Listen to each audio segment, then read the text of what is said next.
रक्तवर्णं दिनकरवदनं तीक्ष्णदंष्ट्राकरालं रं रं रं यतेजं गिरिचलनकरं कीर्तिपञ्चादिवक्त्रम् रं रं रं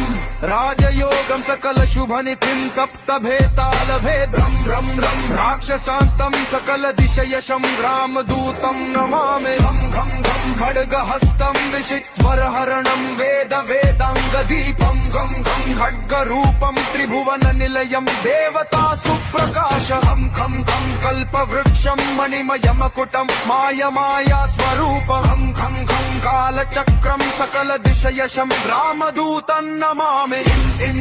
इन्द्रवन्द्यं जलनिधिकलनं सौम्य साम्राज्यलाभम् सिद्धयोगं नतजनसदयम् आर्यपूजार्चिताङ्गम् सिंहनादम् अमृतकरतलम् आदि अन्त्यप्रकाशम् चित्स्वरूपं सकलदिशयशं रामदूतं नमामि साक्षिरूपं विकसितवदनं पिङ्गलाक्षं सुरक्षं सत्यगीतं सकलमुनिस्तुतं शास्त्रसम्पत्करीयं सामवेदं निपुणसुललितं नित्यतत्त्वं स्वरूपं सावधानं सकलदिशयशं रामदूतं नमामि द्वितीयाजनयस्तोत्रं समाप्तं